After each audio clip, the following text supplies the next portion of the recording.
By summer 1940, Europe was having a bit of a moment. France had, in a stunning display of strategic inadequacy, collapsed in about 6 weeks. This left Great Britain standing alone, staring across a very narrow channel at an army that had just steamrolled the continent. The German High Command, flush with victory and presumably a lot of high-quality French wine, figured this last part would be easy. The plan was simple: get the pesky Royal Air Force out of the sky so the Navy could take a leisurely cruise over to England. It seemed straightforward, almost insultingly so. At the head of the Luftwaffe was Hermann Goering, a man whose confidence was matched only by the opulence of his uniforms. He assured his leadership that his Air Force could obliterate RAF Fighter Command in a matter of weeks, maybe 4 days if the weather was nice. His plan, codenamed Adlerang, or Eagle Attack, was a masterpiece of simplistic thinking. First, you bomb the coastal radar stations into dust. Then, you pulverize the airfields and fighter factories. What could possibly go wrong? It's just flying over and dropping things on other things. Elementary. Britain, however, had a secret weapon. It wasn't a death ray, it was a series of gigantic, ugly steel towers along the coast called Chain Home. This was the world's first integrated air defense system. It could spot German planes assembling over France before they even took off. The Luftwaffe knew about the towers, they just didn't really get what they did. They assumed they were for directing naval ships. So after a few half-hearted attacks, they mostly left them alone, which is like fighting a boxer after agreeing to let him see every punch you're about to throw. The stars of the show, of course, were the planes. The German Messerschmitt Bf 109 was a marvel of engineering, a fast, high-climbing killer with cannons in its wings. Its main opponent, the Supermarine Spitfire, was a beautiful elliptical winged thing that could turn on a dime. But the real hero, the one who did most of the dirty work, was the Hawker Hurricane. It was tougher, more stable, and easier to repair. While Spitfires were dancing with the 109s, squadrons of Hurricanes were quietly taking down the bombers, which, was the whole point. Flying these machines were pilots with an average age of about 20. Think about that. Most couldn't legally rent a car today, but they were trusted with the defense of a nation. And they weren't all British. Fighter Command was a veritable United Nations of desperation, with pilots from Poland, Czechoslovakia, Canada, and New Zealand.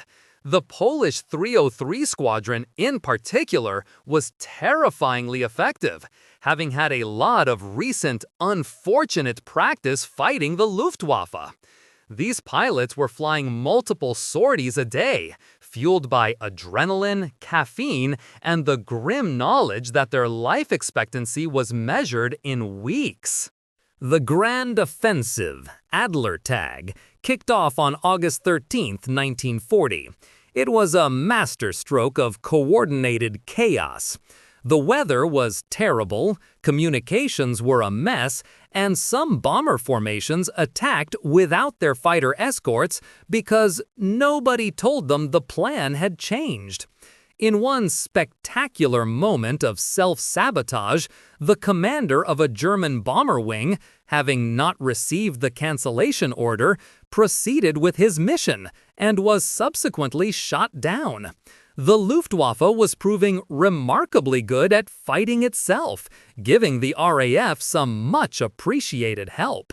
Then came the turning point, born not of strategy, but of a simple mistake.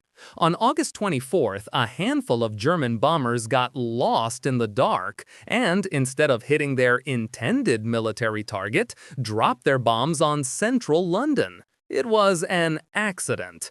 But Winston Churchill didn't really do accidents. In retaliation, he ordered a small but symbolic bombing raid on Berlin. The physical damage was minimal. The damage to the German chancellor's ego, however, was catastrophic. He had publicly promised the German people that Berlin would never be bombed. Awkward. Enraged, the German leadership made a decision that military historians still shake their heads at. They shifted the focus of their attacks from RAF airfields to London and other cities. This was meant to break British morale and terrorize the population into submission. From a purely strategic standpoint, this was monumentally stupid. It was like a boxer who, frustrated he can't knock out his opponent, decides to start punching the audience instead. It might feel good, but it does absolutely nothing to win the actual fight. For RAF Fighter Command, this shift was a gift from the heavens delivered by angry men in Berlin. Sector stations and airfields in the south, which had been battered to the breaking point, were suddenly given a reprieve. Ground crews could work around the clock to repair runways and patch up hurricanes without a bomb falling on their heads every 20 minutes. Pilots got a chance to sleep. Britain's entire air defense network, which was on the verge of collapse, was allowed to catch its breath, all because someone's feelings got hurt. The climax arrived on September 15th, now known as Battle of Britain Day. The Luftwaffe threw everything it had left into two massive waves of attacks on London, believing the RAF was down to its last few planes. Instead, they were met by a sky full of angry British fighters.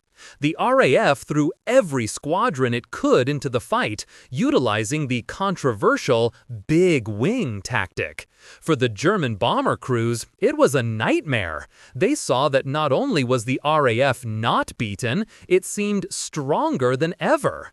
The psychological impact of seeing hundreds of fighters where there should have been dozens was devastating.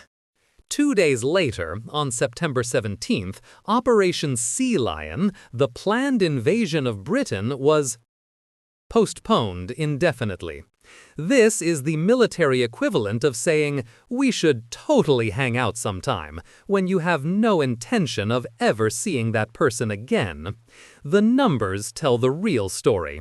Throughout the battle, British factories, thanks to the organizational genius of Lord Beaverbrook, were actually building fighters faster than the Luftwaffe could shoot them down.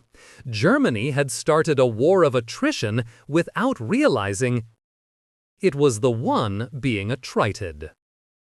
Winston Churchill famously memorialized the pilots with the line, "Never in the field of human conflict was so much owed by so many to so few." It's brilliant propaganda, and true. But the victory wasn't just about a few dashing pilots in Spitfires. It was about the radar operators in dark rooms, the factory workers, the observers on the ground, and a series of colossal German blunders. Britain didn't win through sheer heroism alone. It won through a combination of technological advantage, industrial resilience, and the enemy's timely and repeated ability to shoot themselves in the foot. It was a desperate, ugly, and incredibly close-run thing, proving once again that history is often just a sequence of improbable events and fortunate mistakes. If you enjoyed this video, please like, comment, and subscribe to our channel for more historical insights. Thanks for watching, nerds!